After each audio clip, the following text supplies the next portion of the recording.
Alright, you've done it. You've harvested the last of your summer tomatoes, picked the final zucchini, and maybe even pulled up those spent bean plants. Your raised beds, which were bursting with life just weeks ago, now look a little empty. A little tired. And if you're like most gardeners, you might be tempted to just let them sit there. Maybe toss on a layer of leaves and call it a season. But I'm here to tell you, that's a missed opportunity. A big one. Because what you do with those beds right now can completely transform your garden for next spring, giving you healthier plants, fewer weeds, and soil so rich it practically grows vegetables on its own. Today, we're diving deep into the absolute game changer for your fall garden, cover crops. Specifically, how to choose them, how to plant them, and how to get them working magic in your raised beds, turning that empty space into a powerhouse of fertility and life. This isn't just about being tidy, it's about actively building incredible soil, suppressing weeds all winter long, and setting yourself up for the best growing season you've ever had. And trust me, once you see the difference, you'll never leave a bed bare again. So, why bother? Why not just let nature take its course? Well, nature will take its course. And in an empty garden bed, that course usually means weeds. Lots of them. Those weeds aren't just an eyesore, they're stealing precious nutrients from your soil, compacting it, and setting up a battle you'll have to fight come spring. But beyond the weed fight, an empty bed is also a vulnerable bed. Rain and wind can erode your topsoil, washing away all that organic goodness you've worked so hard to build. And without living roots, the soil microbial life, the very foundation of a healthy garden, starts to decline. It's like leaving your house empty and unlocked all winter, things just start to go downhill. That's where cover crops step in. Think of them as your garden's winter coat, its natural defense system, and its personal soil building crew, all rolled into one. They are plants grown not for harvest, but for the benefits they bring to the soil. And in a raised bed, where soil health is paramount and often more easily managed, cover crops are even more effective.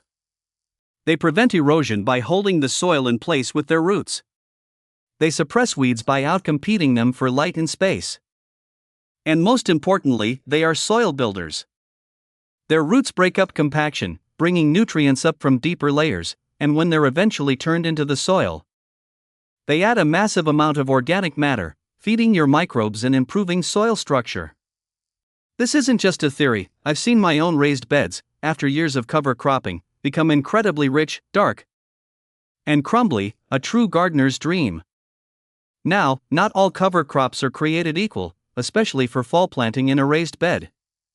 We're looking for hardy varieties that can germinate in cooler temperatures, establish quickly, and ideally survive a winter or at least provide significant biomass before succumbing to hard freezes. My two absolute favorites, and the ones I recommend starting with, are winter rye and hairy vetch. Let's talk about winter rye first. This isn't your typical cereal rye, it's a specific variety chosen for its incredible hardiness and root system. Winter rye is a grass, and it's a powerhouse for building organic matter. Its roots grow deep, sometimes several feet down, breaking up any compaction you might have, even in a raised bed. Those deep roots also scavenge leftover nutrients from your summer crops, holding them in the plant tissue until spring, preventing them from leaching away. When you eventually turn the rye into the soil, all that stored nutrient becomes available to your next crop. Plus, its dense top growth is fantastic for smothering out winter annual weeds. It's like a green carpet protecting your soil. I've seen it completely choke out stubborn henbit and chickweed that would otherwise take over my beds. Then there's hairy vetch. This one is a legume, and if you know anything about legumes, you know they have a special superpower, nitrogen fixation. Hairy vetch, like other legumes, forms a symbiotic relationship with bacteria in the soil that can take nitrogen directly from the air and convert it into a form plants can use. This means it's essentially making its own fertilizer, and leaving a significant amount of it behind for your next crop. It's like having a tiny, organic nitrogen factory right in your garden bed. Hairy vetch also produces a good amount of biomass, adding more organic matter, and its sprawling growth helps suppress weeds. It's not quite as cold hardy as winter rye, but it's still very robust, especially in zone 6 and warmer. For most of my raised beds, I actually prefer a mix of winter rye and hairy vetch. This combination gives you the best of both worlds, the deep-rooting, organic matter-building power of the rye, and the nitrogen-fixing magic of the vetch. The rye provides a structural scaffold for the vetch to climb, and together they create an incredibly dense, beneficial cover. You can usually find pre-mixed cover crop blends, or you can buy the seeds separately and mix them yourself. I typically aim for a 2-to-1 ratio of rye to vetch by weight, or sometimes even 3:1 if I really want that weed suppression. So, you've decided which cover crop to plant. Now, how do you actually get it into the ground? The process is surprisingly simple, but timing is crucial. First, clear out any remaining plant debris from your summer crops.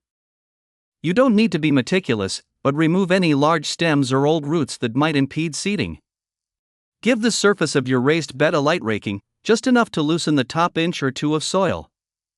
You're not tilling deeply, you just want a good seedbed. Next, it's time to sow the seeds. For a raised bed, broadcasting is usually the easiest method. That means simply scattering the seeds evenly over the surface of the bed. For winter rye, aim for about 2 to 3 pounds per 1,000 square feet, which translates to about 3 to 4 ounces for a typical 4 by 8 foot raised bed. For hairy vetch, it's a bit less dense, around 1 to 2 pounds per 1,000 square feet. So about 2 to 3 ounces for that same 4 by 8 bed. If you're doing a mix, just combine those amounts. Don't be afraid to be a little generous, a dense stand is better for weed suppression. Once the seeds are scattered, gently rake them in. You want to cover them with about 1/4 to 1/2 inch of soil. This protects them from birds and helps with germination. Then, water them thoroughly. This is critical for germination, especially if your soil has dried out after the summer harvest. Keep the soil consistently moist for the first week or two until you see those little green shoots emerge. After that, they're pretty self-sufficient. Now, let's talk about that critical element, timing. When you plant your fall cover crops depends heavily on your USDA hardiness zone. The goal is to get them established before the ground freezes solid, allowing them to put down a good root system. Zones 3 to 5, colder climates. You'll need to plant earlier. Aim for late August to early September. This gives the rye and vetch enough time to grow before consistent hard freezes set in. In these zones, the cover crops will likely go dormant over winter and resume growth in early spring. Zones 6 to 7, transitional climates. Mid-September to early October is usually ideal. You still want to get them in before the real cold hits, but you have a bit more flexibility. They'll establish well and might even put on some growth during mild winter spells. Zones 8 to 9, warmer climates. You have the longest window, often from late September all the way through November. In these zones, cover crops can grow actively throughout much of the winter, providing continuous benefits. Just make sure to plant them at least 4 to 6 weeks before your average first hard frost. For those of you in Australia or the UK, remember your seasons are inverted. Your fall planting would be equivalent to our spring, and your winter crops would be our summer. So, for your cool season, look to plant these varieties as your temperatures start to drop, aiming for establishment before the coldest part of your winter. The principle remains the same: get them established before the coldest weather truly sets in. One mistake I made early on was waiting too long. I'd be so busy with the last harvest, I'd push off planting my cover crops until late October, sometimes even November. In my Zone 6 garden, that meant the seeds would germinate, but they wouldn't have enough time to put down a significant root system before the ground froze. The result? A sparse, less effective cover and less organic matter in the spring. So, my advice, as soon as a bed is empty, even if it's early September, get those cover crops in. Don't procrastinate. It's a small investment of time now that pays off huge dividends later. Another common mistake is not seeding densely enough. A thin stand of cover crops won't outcompete weeds effectively, and it won't add as much organic matter. Don't be stingy with the seeds. You want a thick, lush carpet. If you're unsure, err on the side of slightly more seed rather than less. Now, the big question for many: when and how do you terminate these cover crops? Because eventually, you'll want to plant your spring vegetables. The goal is to terminate them before they go to seed, and ideally 2 to 4 weeks before you plan to plant your next crop. This gives the plant material time to start breaking down and release its nutrients into the soil, without tying up nitrogen during the initial decomposition phase. For winter rye and hairy vetch, the easiest method in a raised bed is the chop and drop. Once the plants are about knee-high, or just before they start to flower, take a sharp pair of pruners, a scythe, or even a string trimmer, and cut them down at the base. Leave all that plant material right there on the surface of your bed. This is your green manure. If you're a no-till gardener, you can simply leave the chopped material on top as a mulch. The roots will decompose in place, and you can plant your new seedlings directly through the residue. If you prefer to lightly incorporate, you can rake the chopped material into the top inch or two of soil. Avoid deep tilling, especially in raised beds, as it can disrupt soil structure and fungal networks. An insider technique that experienced growers often use, especially with a rye and vetch mix, is to crimp the plants rather than chop them. You can use a roller crimper if you have one, or simply walk over them repeatedly to flatten them. This severs the stems without completely detaching the plants, causing them to die back slowly and creating a thick, natural mulch layer that suppresses weeds and protects the soil. Then, you can plant directly into that crimped mat. This is particularly effective for larger beds or if you're experimenting with no-till methods. What about containers? Can you plant cover crops in pots? Absolutely. For smaller containers, you might opt for something like crimson clover or even oats, which are quicker to establish and easier to terminate. The principles are the same: sow densely, keep moist, and chop and drop when it's time to plant your next crop. It's a fantastic way to keep container soil healthy and prevent it from drying out or compacting over winter. Let's quickly recap the incredible benefits you're getting from this simple fall practice. First, weed suppression. You're actively preventing winter annuals and early spring weeds from taking over your beds. Less weeding for you next year. Second, soil building. You're adding massive amounts of organic matter, improving soil structure, water retention, and aeration. Your soil will be softer, richer, and easier to work. Third,